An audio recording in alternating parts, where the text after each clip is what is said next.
तो कैसे हैं आप सब। वीडियो को स्टार्ट करते हैं बिना किसी देरी के। गाइज, एक आदमी को चार लोगों ने टेरेस से फेंक दिया। उसको डंडों से पीटा भी सही, उसको अधमरा कर दिया। वो 9 महीने तक हॉस्पिटल में तड़पता रहा इसकी वजह से, और फिर वो मर गया दोस्तों। अब यहां सवाल ये आता है, क्वेश्चन ये आता है, क्या ये मर्डर हुआ या अटेम्प्ट टू मर्डर है। ट्रायल कोर्ट यहां पर बोलता है कि ये मर्डर है। जब ये केस हाई कोर्ट में जाता है तो हाई कोर्ट कहती है नहीं भाई, ये अटेम्प्ट टू मर्डर है। और सुप्रीम कोर्ट की बात करें, सुप्रीम कोर्ट ने जो कहा, होल्ड ऑन, बिफोर मैं इस बात को रिवील करूं कि ऑनरेबल सुप्रीम कोर्ट ने क्या कहा, मैं ये कहना चाहूंगा कि अगर तुम्हें लगता है कि 9 महीने बाद डेथ उसकी हुई है तो ये मर्डर नहीं हो सकता, तो तुम्हारा कंसेप्ट क्लियरली कंप्लीटली रॉन्ग है।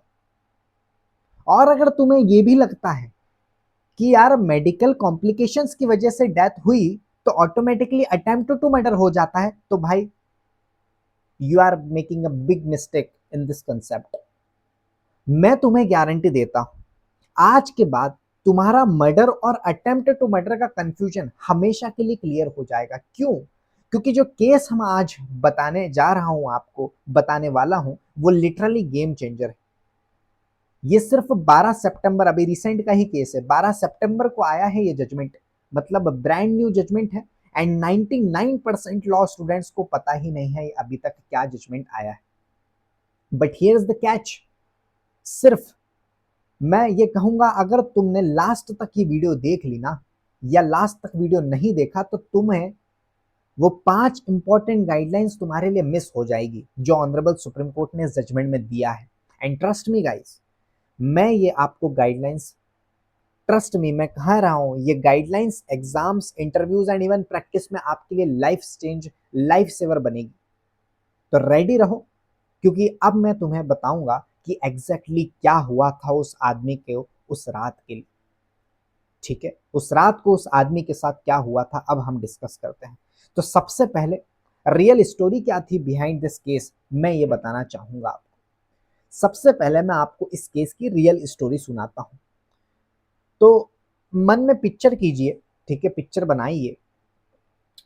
फरवरी 2022 की बात, फरवरी 2022 की बात है।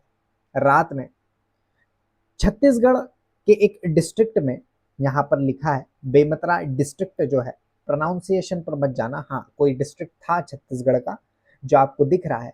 इस डिस्ट्रिक्ट में रहने वाला एक आदमी था जिसका नाम था रेखचंद वर्मा। वो अपने घर में आराम से बैठा है, ठीक है। अचानक चार लोग आते हैं, अचानक चार लोग आते हैं, जिसमें एक था मणिकलाल साहू और उसके साथ 3 अदर उसके साथी आते हैं इस रेखचंद वर्मा के घर, ठीक है। वो घर में घुस जाते हैं। अब यहाँ पे मैं आपको बताना चाहता हूँ, ये कोई फिल्मी सीन नहीं था, रियल लाइफ में हुआ है ऐसा, ठीक है। ये लोग रेखचंद को फोर्सफुली उसके घर से टेरेस तक ले गए, उसके छत तक ले गए, फोर्सफुली इस रेखचंद को टेरेस तक ले गए और उसको मारा। बीट हिम बैडली, बहुत गंदे तरीके से मारा। आपको सुन के शॉक लगा होगा, लगेगा कि उसको मारने के बाद टेरेस से फेंक दिया गया। अभी भी खत्म नहीं हुआ। जब वो नीचे गिरा ना, तो सबने मिलकर, वो चारों ने मिलकर, मणिकलाल साहू और उसके साथ जो 3 साथी थे, उन चारों ने मिलकर, सबने मिलकर उसे डंडों से, हाथों से जितना मार सकते थे मारा। सोचिए कितनी ब्रूटल बीटिंग रही होगी उस समय। अब इसकी वजह से रेखचंद जो था उसकी काफी क्रिटिकल कंडीशन हो चुकी थी, इसलिए वो हॉस्पिटल गया, हॉस्पिटल पहुंच गया। अब यहां तक कोई टिपिकल असॉल्ट केस आपको लग रहा होगा कि यार ये बहुत ही टिपिकल असॉल्ट का केस है, असॉल्ट हुआ है रेखचंद वर्मा पे, तो बहुत टिपिकल सा असॉल्ट का केस आपको लग रहा है, राइट। बट वेट, ट्विस्ट अभी आया है, ट्विस्ट अभी अब आएगा। तो क्या हुआ था उस रात, उस व्यक्ति के साथ क्या हुआ था। 22 फरवरी 2022, जैसे कि मैंने कहा, छत्तीसगढ़ में रेखचंद वर्मा अपने घर में बैठा है, रात का टाइम है। अचानक धमाका ये होता है, 4 आदमी घर में घुस जाते हैं मणिकलाल साहू और 3 साथी उसके रेखचंद को फोर्स से पकड़ के टेरेस ले जाते हैं, फिर ढप से उसको नीचे गिरा देते हैं, टेरेस से नीचे फेंक देते हैं।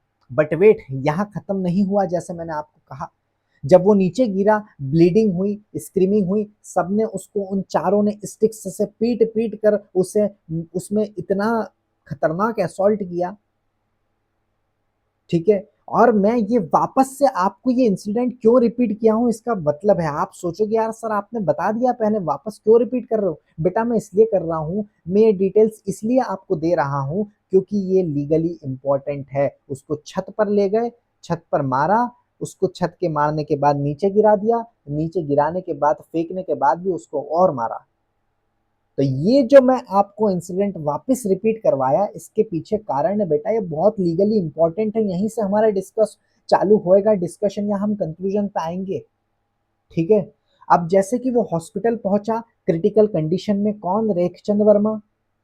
उसने बेटा डाइंग डिक्लेरेशन भी दिया, उसने डाइंग डिक्लेरेशन भी दिया डॉक्टर को, उसने सबका नाम लिया इस डाइंग डिक्लेरेशन में। एंड देन यहां पर एक ट्विस्ट है दोस्तों, 9 महीने बाद इस रेखचंद वर्मा की हॉस्पिटल में मौत हो जाती है, डेथ हो जाती है। हर दिन हर रात he is fighting for his life. Family की होप्स रही होगी, प्रेयर्स रही होगी, मेडिकल बिल्स तो रहे होंगे। 8 नवंबर को उस व्यक्ति की डेथ हो जाती है दोस्तों, 8 नवंबर 2022 को उसकी डेथ हो जाती है। एंड इस डेथ का कॉज क्या है? इस डेथ का कॉज था काफी सीवियर इन्फेक्शन देखने को मिला, लंग इलनेस। यहाँ पर मैंने वो लिखा नहीं है, बट हाँ कॉज जो बताया गया था डॉक्टर्स के द्वारा वो septicaemia pneumonia cardio respiratory arrest हुआ था उसको, ये कॉज था। उस डेथ का कॉज क्या था? Septicaemia pneumonia cardio respiratory arrest हुआ उसको, इसलिए उसकी डेथ हो गई। अब आप ये बताओ कि ये मेडिकल कॉम्प्लिकेशन से मरा, septicaemia pneumonia cardio respiratory arrest, ये मेडिकल कॉम्प्लिकेशंस की उसकी डेथ की कॉज था। 9 महीने बाद वो मरा और उसकी डेथ का कॉज क्या था? सेप्टिसीमिया और ये मेडिकल कॉम्प्लिकेशंस। तो क्या ये मर्डर है या अटेम्प्टेड टू मर्डर? आया सवाल समझ में आया? क्या ये मर्डर होगा अब? Because of this medical complication उसकी डेथ हुई, तो क्या ये मर्डर कहलाएगा या अटेम्प्टेड टू मर्डर कहलाएगा? ये सवाल सबसे बड़ा आपके सामने आया। 95% लोग, आप लोगों में से इसका गलत आंसर दोगे। आपका क्या आंसर है अभी तक मुझे कमेंट में बताओ। तो अब आते हैं, हम आगे बढ़ते हैं। ट्रायल कोर्ट की अगर हम जब बात करते हैं, ट्रायल कोर्ट में यहां क्या हुआ, इस ट्रायल कोर्ट ने जैसे कि आपको मैंने कहा कि मर्डर घोषित किया है इसको, कि भैया ये मर्डर है, सेक्शन 302 के तहत ये मर्डर है। मर्डर के लिए उसको गिल्टी पाया गया एंड लाइफ इम्प्रिजनमेंट की सेंटेंस सुनाई। किसने? ट्रायल कोर्ट ने। जब ये केस फिर हाई कोर्ट में जाता है तो हाई कोर्ट ने इस कन्विक्शन को चेंज कर दिया दोस्तों। मर्डर ट्रायल कोर्ट ने 302 में लगाया था, उसको गिल्टी पाया था, अब हाई कोर्ट ने इसको चेंज करते हुए अटेम्प्ट टू मर्डर की धारा लगा दी 307, और उसकी जो सेंटेंस थी लाइफ इम्प्रिजनमेंट, जो कि यहाँ high court, sorry, life imprisonment जो कि ट्रायल कोर्ट ने दी थी, उसको सेंटेंस को कम करके यहाँ पर 7 ईयर का सेंटेंस दे दिया। और ये बोल दिया कि भैया ये हमने इसलिए अटेम्प्ट टू मर्डर करा कि वो जो रेखचंद था जिसकी 9 महीने बाद डेथ हुई, उसका डेथ का जो कारण था, जो जैसे कि स्टेट किया गया, वो निमोनिया और जो भी नाम थे उसकी वजह से हुआ, मेडिकल कॉम्प्लिकेशंस की वजह से उसकी डेथ हुई है। तो क्योंकि मेडिकल कॉम्प्लिकेशंस की वजह से उसकी डेथ हुई 9 महीने बाद, तो यहां अटेम्प्ट टू मर्डर लगेगा। हाई कोर्ट ने ये रीजनिंग दे दी। सेंटेंस कम हो गया। मणिकलाल और उसके साथ, मणिकलाल जो था यहाँ पर वो तो खुश हो गया, अरे वाह मेरा तो सेंटेंस कम हो गया। बट देन जस्टिस परदीवाला और जस्टिस महादेवन की बेंच ऑनरेबल सुप्रीम कोर्ट में थे, they said something that shocked everyone. उन्होंने सीधे बोला क्या बकवास है यार। सुप्रीम कोर्ट ने यह कहा कि मेडिकल कॉम्प्लिकेशन से डेथ हुई मतलब, हाई कोर्ट, मेडिकल कॉम्प्लिकेशंस की से डेथ हुई मतलब क्या, अटेम्प्ट टू मर्डर लगा दोगे आप? बिल्कुल गलत है ये आपकी रीजनिंग, आपका इंटरप्रिटेशन बिल्कुल गलत है। सुप्रीम कोर्ट ने यहां पर दोस्तों ये कहते हुए इस हाई कोर्ट के डिसीजन को ओवरटर्न कर दिया और कुछ क्लियर रूल्स यहां पर हमें लेट डाउन करे, मैं कहूंगा कुछ 4 से 5 रिवॉल्यूशनरी गाइडलाइंस यहां पर दी। एंड ये गाइडलाइंस दोस्तों यही हम यहां समझने वाले हैं, ये गाइडलाइंस हिस्ट्री चेंज कर रही है। But before moving that guideline, यहां पर एक प्लॉट ट्विस्ट है। कैसा ट्विस्ट है कि 95% लॉयर्स दोस्तों अभी तक उन्हें पता ही नहीं है कि ये गाइडलाइंस क्या हैं। तो मैं तुम्हें एक्सक्लूसिव दे रहा हूं एक, रेडी हो? क्योंकि जो मैं अभी बताने वाला हूं आपके लिए वो आपका माइंड ब्लोन कर देगा। ठीक है, सुप्रीम कोर्ट का क्या मास्टर स्ट्रोक रहा यहां पर, जस्टिस जेबी पर्दीवाला और जस्टिस आर महादेवन की जो बेंच थी उन्होंने हाई कोर्ट की क्लास ले ली। जैसे कि मैंने कहा, उन्होंने कहा ये क्या लॉजिक है भाई, मेडिकल कॉम्प्लिकेशन से डेथ हुई मतलब अटेम्प्ट टू मर्डर लगा दोगे आप? बिल्कुल गलत। कोर्ट ने यहां पर एक्सप्लेन किया कि क्यों गलत है। कोर्ट ने यहां पर अपना एक्सप्लेनेशन दिया कि देखो भाई, अगर ओरिजिनल इंजुरीज सफिशिएंट थी डेथ कॉज करने के लिए, अरे भैया उसको टेरेस पे मारा, वहां से फेंका तो और भी मारा, स्टिक से मारा, बहुत ही जो इंजुरीज हुई थी उस ओरिजिनल नेचर में, sorry ordinary course of nature में जो ओरिजिनल इंजुरीज थी, अगर वो ओरिजिनल इंजुरीज सफिशिएंट है डेथ कॉज होने के लिए, तो बाद में कुछ भी हो जाए उस व्यक्ति को, सेप्टिसीमिया हो जाए, निमोनिया हो जाए या कुछ भी मेडिकल कॉम्प्लिकेशंस आ जाए, वो मर्डर ही रहेगा। यही यहां पर लिखा है, if the initial injuries were serious enough to cause death.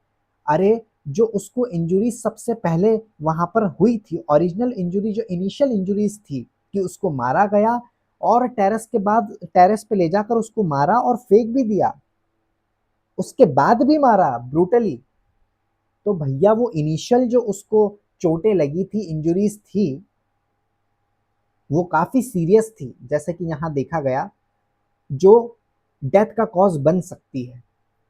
जो इनिशियल इंजुरीज थी उसको, that were serious enough to cause death.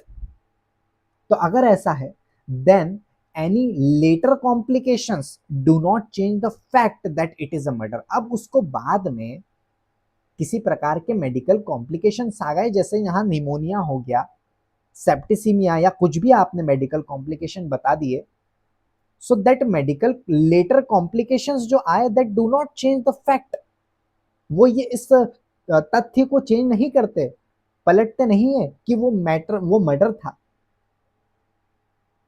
तो वो मर्डर ही रहेगा। इन शॉर्ट यहां पर ये कहने को कहा। देखो मैं आपसे एक सिंपल एग्जाम्पल आपको देता हूं, सपोज आप मान लो, सपोज, ठीक है, सपोज आपने, आप किसी को चाकू से पेट में मार देते हो, नाइफ से पेट में मारते हो, वो तुरंत नहीं मरता। आपने उसको चाकू से, नाइफ से अपने किसी व्यक्ति को पेट में मारा, स्टमक में, और वो तुरंत नहीं मरता, उससे वो हॉस्पिटल जाता है, उसे इन्फेक्शन हो जाता है। आपके मारने से वो मरता नहीं है, बट उसको किसी प्रकार का इन्फेक्शन हो जाता है अंदर ही अंदर, वो हॉस्पिटल जाता है। अब 2 महीने बाद उसकी डेथ हो जाती है। डेथ का कॉज क्या था? इन्फेक्शन जो आपके उसके कारण हुआ, आपने चाकू उसके पेट में डाला, ठीक है, उसकी वजह से इन्फेक्शन हुआ और उस इन्फेक्शन की वजह से 2 महीने बाद उसकी डेथ हो गई। तो क्या आप यहां पर ये कहेंगे कि ये अटेम्प्टेड टू मर्डर है? ऑब्वियसली नॉट ना, वो मर्डर ही कहलाएगा, क्योंकि आपके उस नाइफ के कारण उसे इन्फेक्शन हुआ और वो 2 महीने तक चला। वो इनिशियल इंजुरी जो उसको हुई वो सफिशिएंट रही उसको डेथ कॉज होने के लिए, उसकी डेथ कॉज होने के लिए, तो भैया वो मर्डर कहलाएगा, ना कि अटेम्प्ट टू मर्डर। ठीक ऐसा ही यहां पर ऑनरेबल सुप्रीम कोर्ट ने समझाया। that if the initial injuries was serious enough to cause death, then later complications जो यहाँ पर देखने को मिले, सेप्टिसीमिया, निमोनिया, कुछ भी आपको कॉम्प्लिकेशंस देखने को मिल जाए, चाहे वो 9 महीने, 10 महीने, 2 साल बाद मरे, that do not change the fact that it is a murder. अरे ओरिजिनल इंजुरीज से ही तो वो इतनी घातक उसकी समस्याएं और बढ़ने लगी, तो वो मर्डर ही कहलाएगा, अटेम्प्ट टू मर्डर नहीं कहलाएगा। ये रीजनिंग रही ऑनरेबल सुप्रीम कोर्ट की। आई होप आपको समझ में आया होगा। अब मैं आपको वो 5 गोल्डन रूल्स, जैसे कि मैंने आपको सबसे पहले रिवील किए थे कि मैं आपको 5 गोल्डन रूल्स बताऊंगा जो सुप्रीम कोर्ट ने यहाँ पर दिए हैं, एंड ये रूल्स फ्यूचर में हर जजेस को फॉलो करना पड़ेगा, इवन लॉ स्टूडेंट अगर आप एग्जाम्स दोगे, पढ़ोगे तो, ठीक है। एंड वैसे ये सारी चीजें हैं, बट इंटरप्रिटेशन बहुत इंपॉर्टेंट रोल प्ले करता है कि कैसे इंटरप्रेट किया जाता है सेक्शंस को। तो सबसे पहला rule, that intent plus fatal injury is equals to murder. अरे मर्डर अगर प्रूव हो गया है कि इंजुरी में, मर्डर में, अगर मर्डर कब कहलाएगा, अगर इंटेंट और फैटल इंजुरी हुई, दैट इक्वल्स टू मर्डर, ठीक है। अगर ये दोनों प्रेजेंट है तो वो मर्डर के बराबर है। तो अगर प्रूव हो गया कि इंजुरी फैटल थी और इंटेंशन वहां डेथ का था, तो चाहे डेथ कितने ही टाइम बाद हो, सेप्टिसीमिया से हो या किसी और मेडिकल कॉम्प्लिकेशन से हो बेटा, वो मर्डर ही रहेगा। This is the first limb of section 300, ठीक है, ऑफ आईपीसी। दूसरा रूल क्या, दूसरा यहां golden rule, sufficient injury theory यहां पर देखने को मिली कि अगर इंजुरीज सफिशिएंट थी ऑर्डिनरी कोर्स में डेथ कॉज करने के लिए, जो कि यहाँ रेखचंद के साथ देखने को मिला कि जो उसको इनिशियल जो ओरिजिनल इंजुरी हुई है वो सफिशिएंट रही during the ordinary course of nature, death cause करने के लिए वो इनिशियल इंजुरी सफिशिएंट थी, और वहां पर इंटेंशन भी था उन क्या नाम था उसका, मणिकलाल और उनके साथ के जो साथी थे, उनका इंटेंशन यहां प्योरली देखने को मिला कि डेथ कॉज करने का था। तो इंटेंशन भी था, इंजरीज जो हुई इनिशियली वो सफिशिएंट भी थी ऑर्डिनरी कोर्स में डेथ कॉज करने के लिए, तो वो मर्डर होगा, तो वो मर्डर ही काउंट होगा, वो मर्डर के लिए ही गिल्टी माना जाएगा। वहां बोला जाएगा कि यहां मर्डर के चार्ज लगेंगे। दूसरा golden rule, the sufficient injury rule, ठीक है। तीसरा गोल्डन रूल क्या, इमीडिएट लाइफ थ्रेटनिंग इंजरीज। अरे इस बात को समझो, इमिनेंटली डेंजरस टेस्ट, जैसे कि यहां पर तीसरा हमारा रूल है। देखो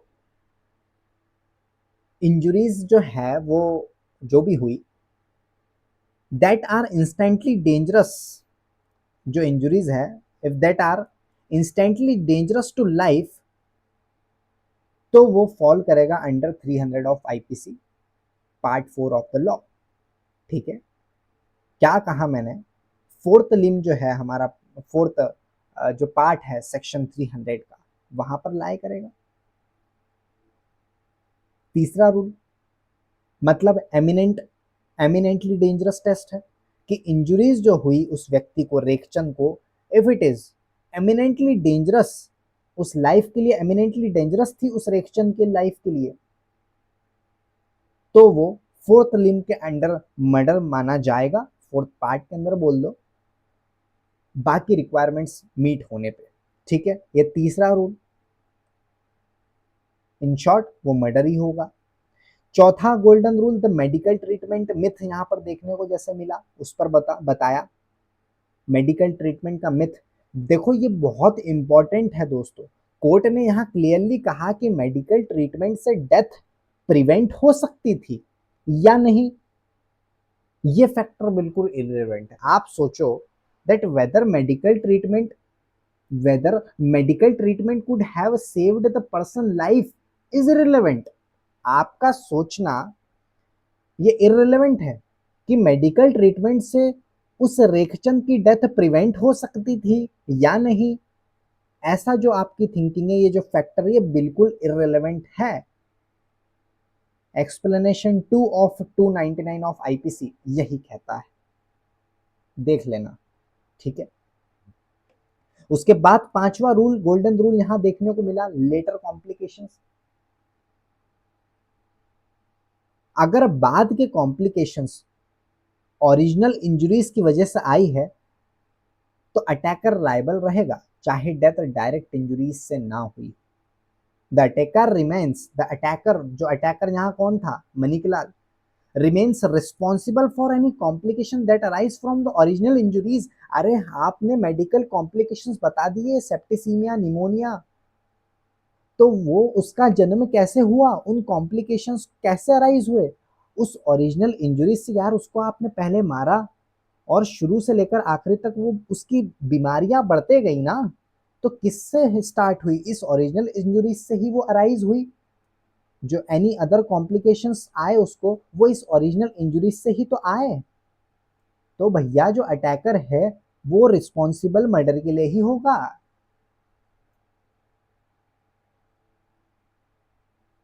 ठीक है, समझ में आ गया, चाहे डेथ डायरेक्ट इंजरी से ही ना हुई हो, मर्डर ही का है। क्लियर है, ये 5 गोल्डन रूल बेटा क्लियर है आपको। अब यहां पर समझो, ये 2 टाइप्स ऑफ टेस्ट समझाने की कोशिश करना चाह रहा हूं आपको, क्या है ये, इस बात को समझो। देखो सुप्रीम कोर्ट ने काफी ब्रिलियंट डिस्टिंक्शन दिया है। 2 टाइप्स के केसेस होते हैं, 2 टाइप्स के केसेस होते हैं। पहला टाइप रिमोट आउटकम, पहला टाइप रिमोट कॉन्सिक्वेंसेस वाला case, sorry type A, remote outcome test.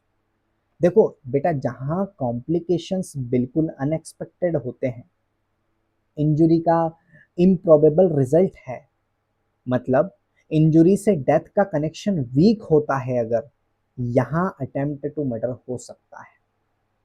अगर अनएक्सपेक्टेड कॉम्प्लिकेशंस हैं बेटा, अनलाइकली रिजल्ट ऑफ इंजुरी है और वीक कनेक्शन अगर देखने को मिलता है, वीक कनेक्शन मिलता है, वीक कनेक्शन देखने को, कहां वीक कनेक्शन मतलब क्या कहना चाह रहा हूं, जो उस व्यक्ति को इंजरी हुई, उस इंजरी से लेकर उसकी डेथ तक के बीच में अगर कनेक्शन वीक है, कनेक्शन नहीं बैठ पा रहा है, यहां अटेम्प्ट टू मर्डर हो सकता है।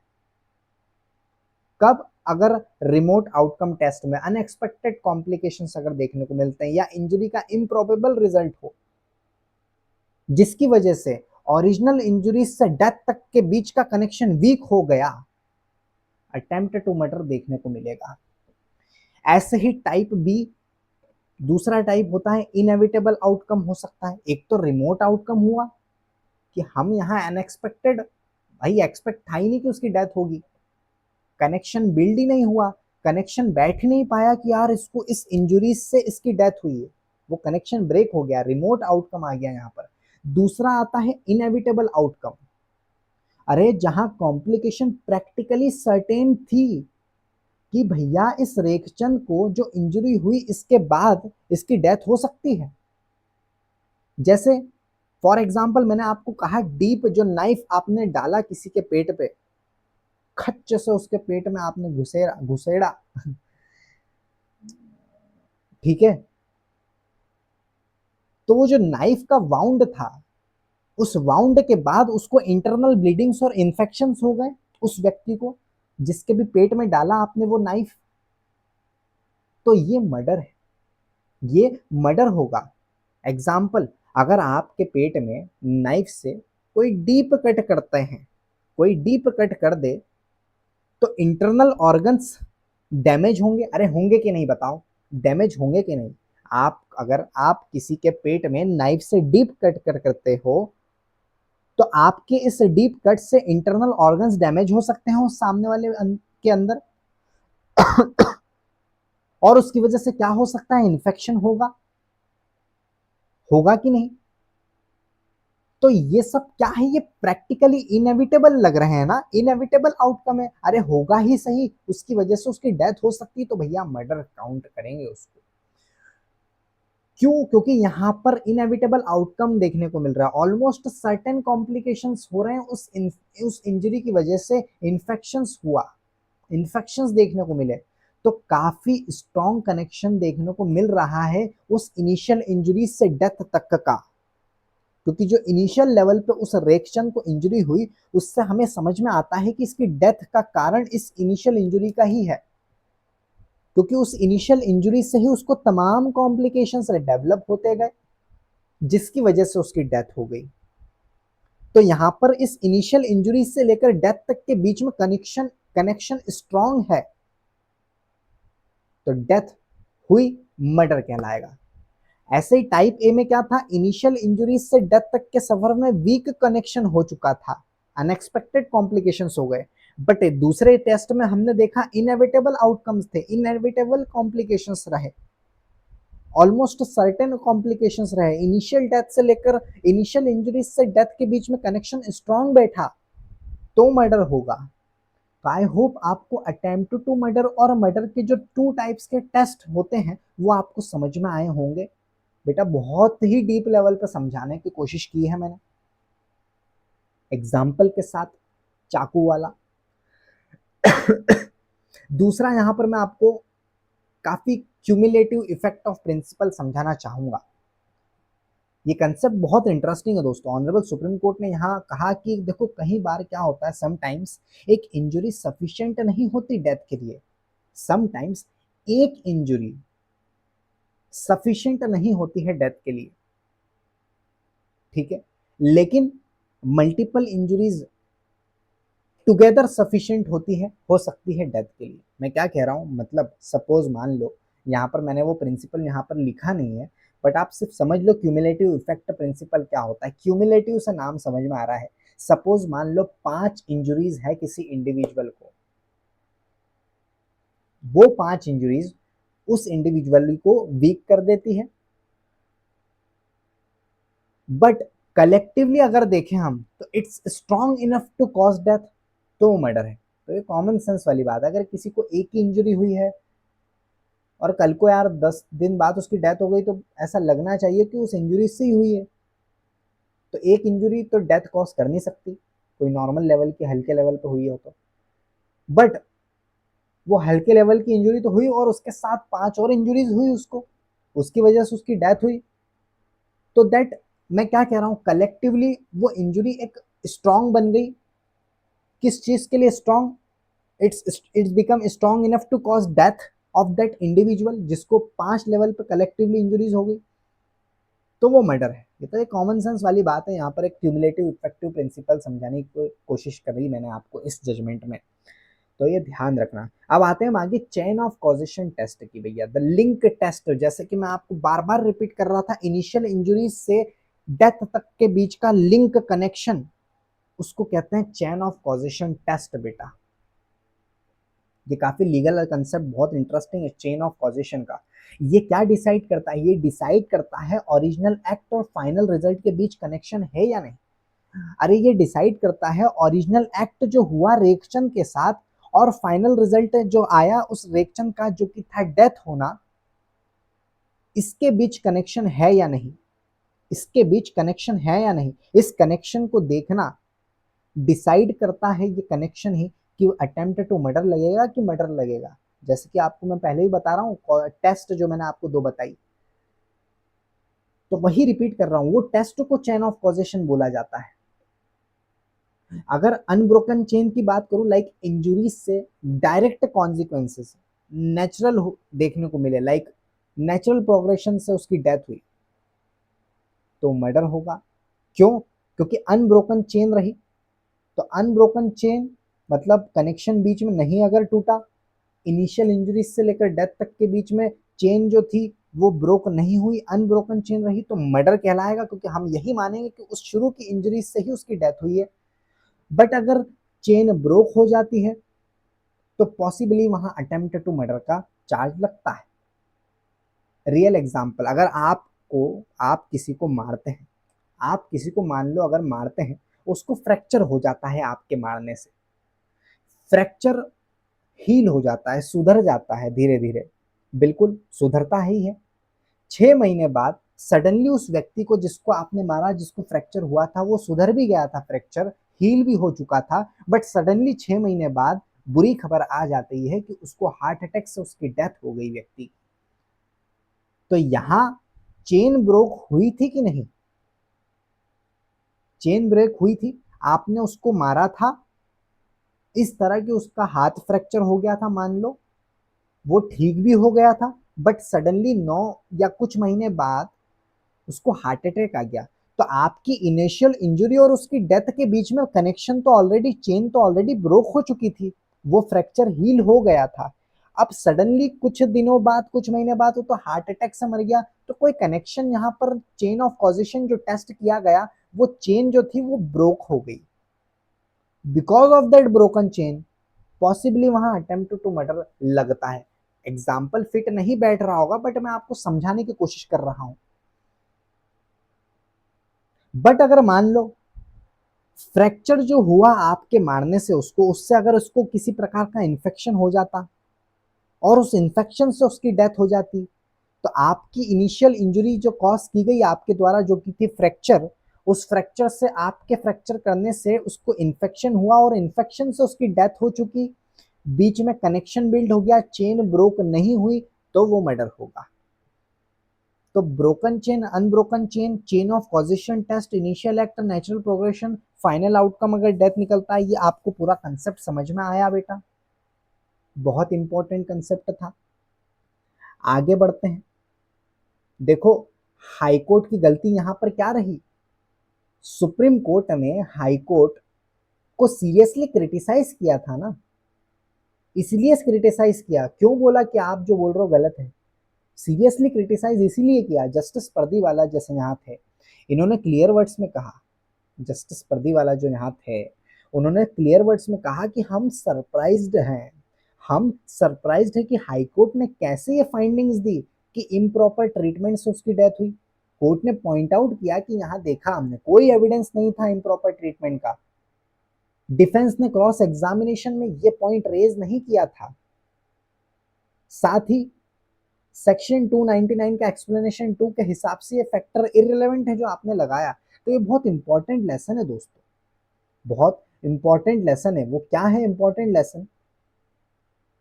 कि इमोशंस और अजम्पशंस पे जजमेंट नहीं दे सकते, एविडेंस यहां पर चाहिए होता है। क्लियर है? और मेडिकल एविडेंस की अगर मैं बात करूं, यहां पर आपको देखने को मिला ही, डॉक्टर्स ने बताऊं क्या है मेडिकल एविडेंस दिया, मेडिकल एविडेंस का क्या रोल, एविडेंस का मैंने बोला ना आपको, एविडेंस का बहुत रोल प्ले करता है। तो यहाँ एविडेंस का रोल क्या रहा? डॉक्टर ने टेस्टिमनी से क्लियर किया, सुनो, डॉक्टर ने, डॉक्टर्स के टेस्टिमनी से क्लियर था कि डेथ जो उसकी हुई वो कार्डियो रेस्पिरेटरी फेलियर की वजह से हुई। ये डेथ जो उसकी हुई, ये डॉक्टर ने टेस्टिमनी में क्लियर किया कि उसकी डेथ जो हुई रेखचंद की, वो कार्डियो रेस्पिरेटरी फेलियर से हुई। कॉज क्या था? सेप्टिक शॉक, बायलेटरल निमोनिया होने की वजह से उसकी डेथ हुई।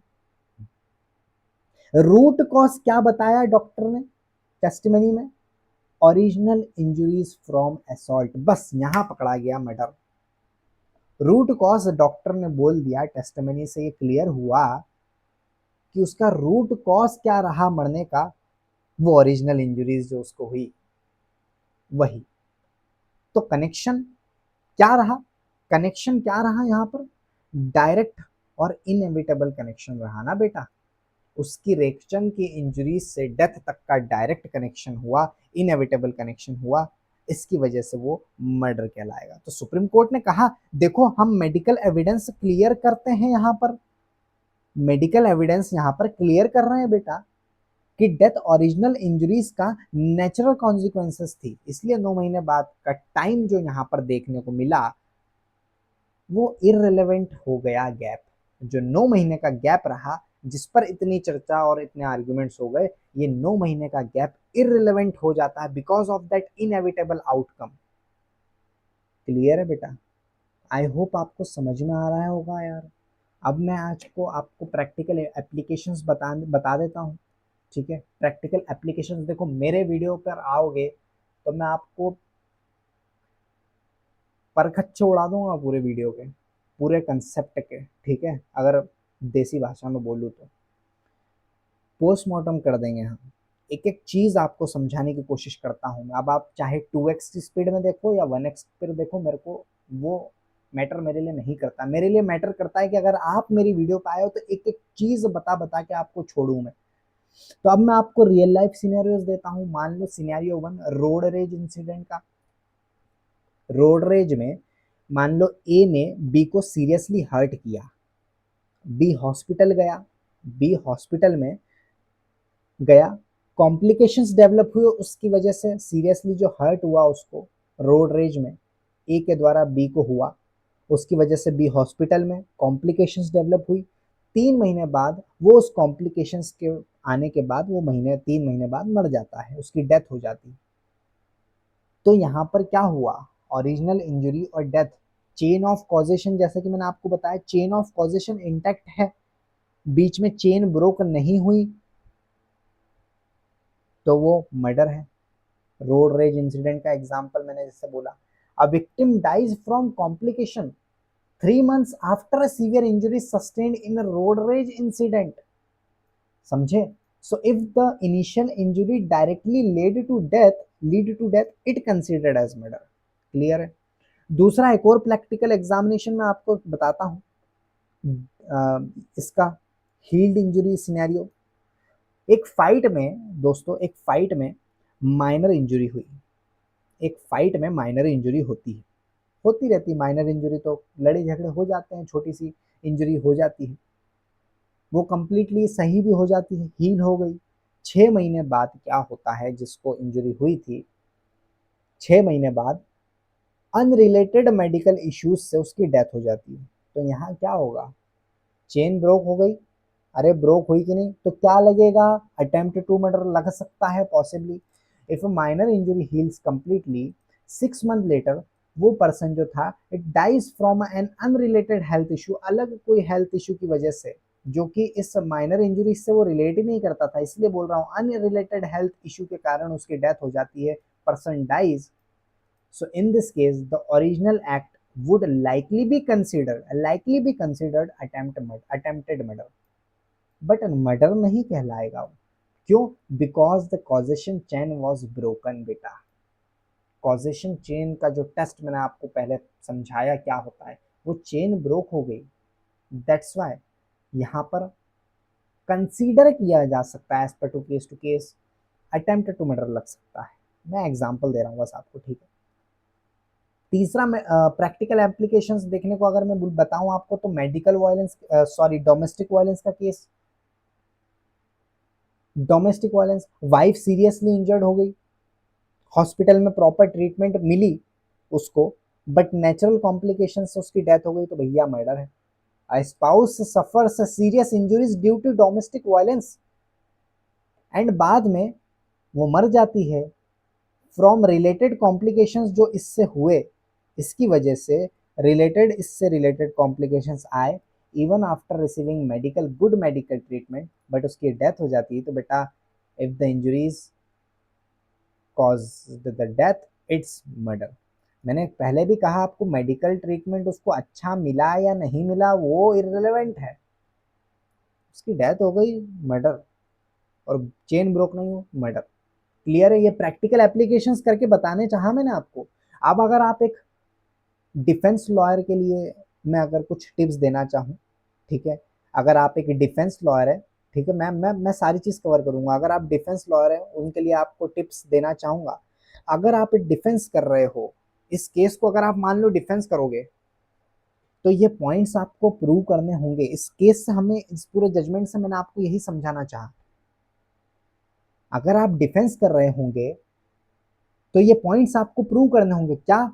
कि ओरिजिनल इंजरीज हील हो गई थी जज साहब, इफ यू आर डिफेंडिंग, ठीक है। तो आप क्या प्रूव करना चाहोगे, क्या प्रूव करोगे? जज साहब ओरिजिनल जो इंजरीज थी वो सही हो गई थी, हील हो गई थी, ये प्रूव करने की कोशिश करोगे आप। चेन ऑफ कॉजेशन ब्रेक हो गया था,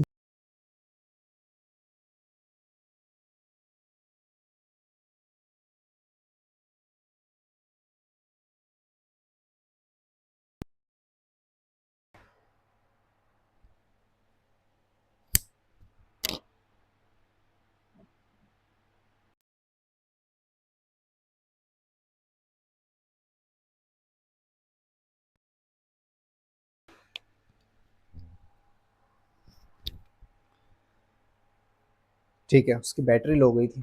हाँ, तो आप ओरिजिनल इंजरीज हील हो गई ये प्रूव करने की कोशिश करोगे अगर आप डिफेंस में हो। आप चेन ऑफ कॉजेशन ब्रेक हो गया था ये प्रूव करने की कोशिश करोगे।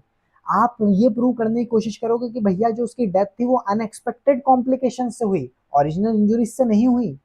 आप ये प्रूव करने की कोशिश करोगे कि जो इंटरवेनिंग कॉज था वो इंडिपेंडेंट था जज साहब।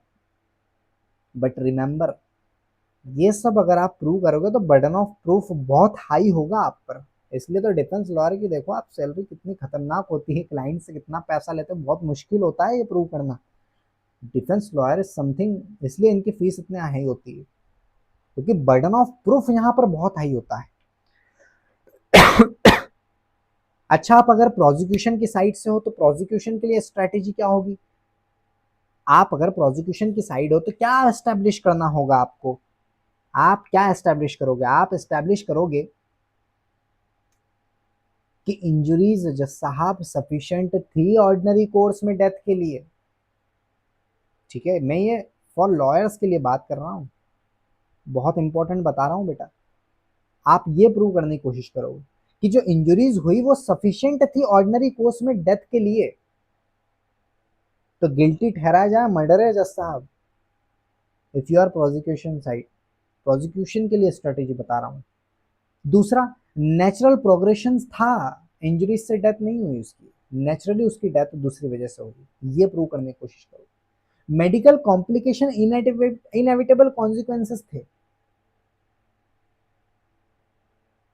उसकी वजह से हुई। अच्छा, दूसरा पॉइंट मैंने गलत बताया आपको, नेचुरल प्रोग्रेशन वाला।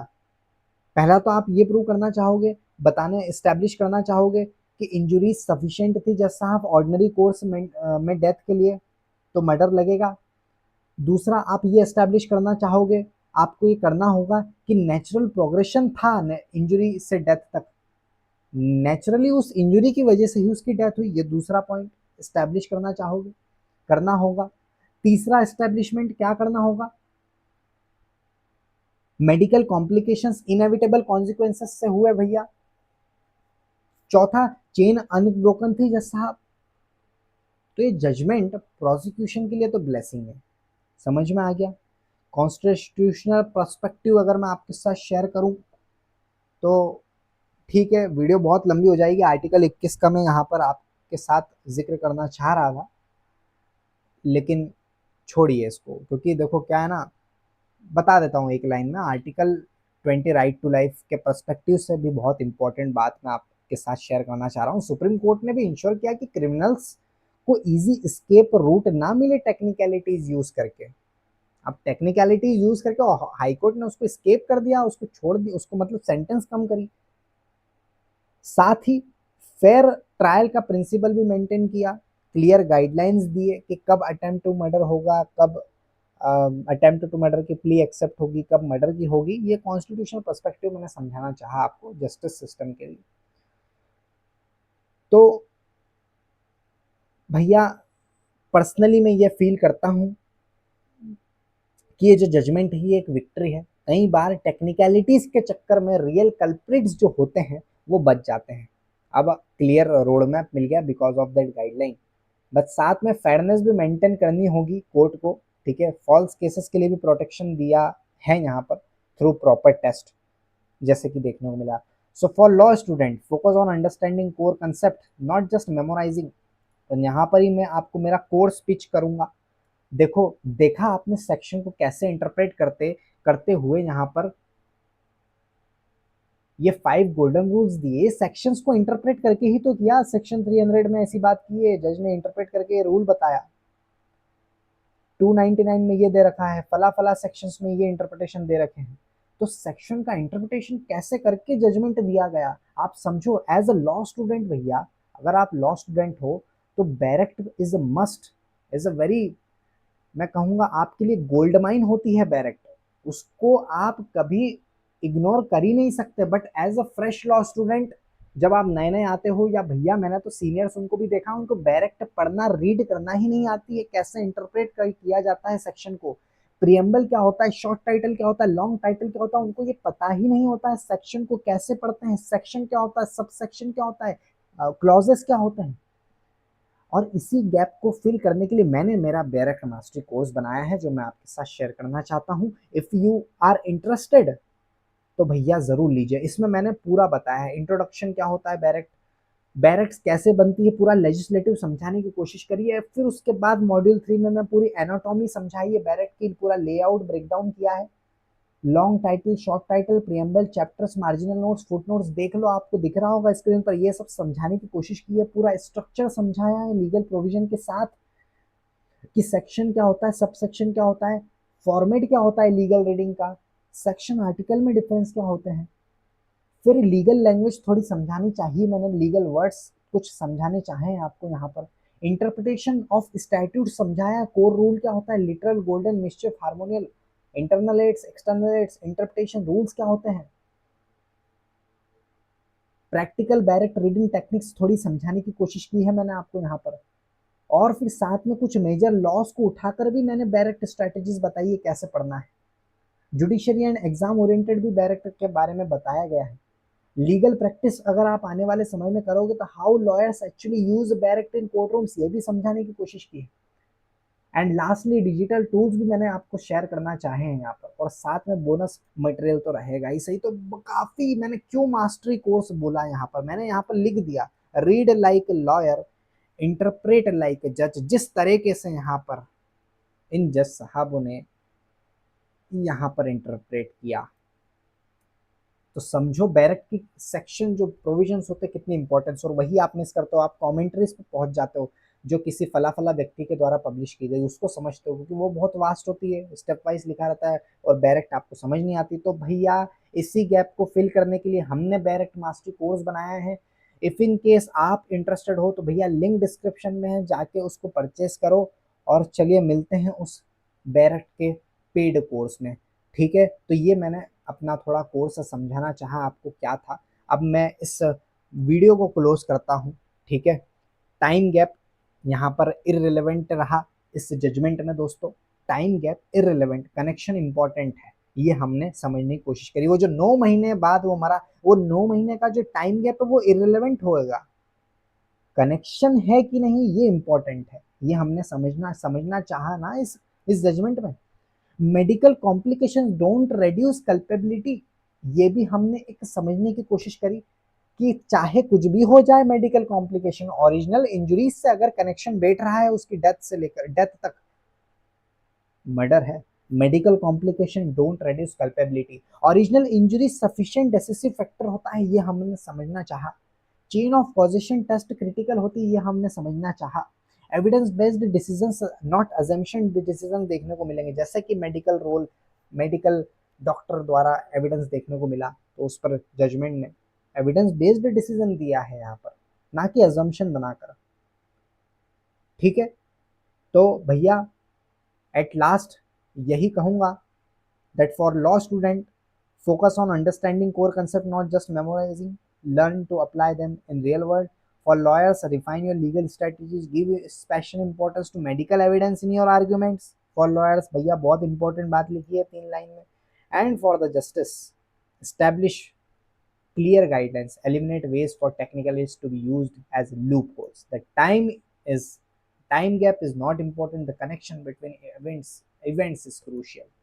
तो ये था हमारा आज का लेक्चर। मैं उम्मीद करता हूं कि आपको क्लियर हो गया होगा कि मर्डर और अटेम्प्ट टू मर्डर में क्या डिफरेंस है, स्पेशली डिलेड डेथ केसेस में, स्पेशली डिलेड डेथ केसेस में क्या इसका डिफरेंस होता है। अब कोई भी पूछ ले तुरंत बताना, क्योंकि मैंने पढ़ा है आपको। कमेंट में बताइए, और कोई डाउट्स हो अगर तो वो पूछिए। लाइक करना मत भूलिएगा यार, ठीक है, हेल्पफुल लगा हो तो बताओ, शेयर करो, सब्सक्राइब कर दीजिए चैनल को for more such detailed legal analysis, जिस तरीके से मैं आपको यहाँ पर एनालिस करके बताता हूँ। नेक्स्ट वीडियो में हम डिस्कस करेंगे कुछ और जो भी इंपॉर्टेंट मुझे लगता है, या आप सजेस्ट कर सकते हो topic. Till then keep learning, keep growing. Direct mastery course जरूर देखिएगा, डायरेक्ट मास्टरी कोर्स हमारा ज़रूर विजिट करिएगा। इफ़ इन केस आपको लगता है उसकी प्राइस, अगर इस वीडियो के थ्रू अगर आप जाओगे तो 1000 रुपीज़ है उसकी प्राइस। ठीक है, वहाँ पर लिंक पे जाओ, लीगल पाथ नाम का ऐप है, उसको डाउनलोड कर लो प्ले स्टोर से। ठीक है, या आप लैपटॉप पर भी देख सकते हो उसको। मैं लिंक मैंने आपकी सारी दे रखी है, मैं बार बार स्विच नहीं करूंगा विंडोज। नीचे लिंक है, जाओ टैप करो, डायरेक्ट मास्टरी करो। क्यों इतना इंपॉर्टेंट है आपको बहुत समझ में आएगा, जैसे कि मैंने आपको बताया। तो इनरोल नाउ, लिमिटेड सीट्स है, ऑलरेडी 30+ स्टूडेंट्स उसमें इनरोल हो गए हैं एंड 50 सीट्स ही मैं रखूंगा पहली बैच में। 20 जो है सीट्स और बची है।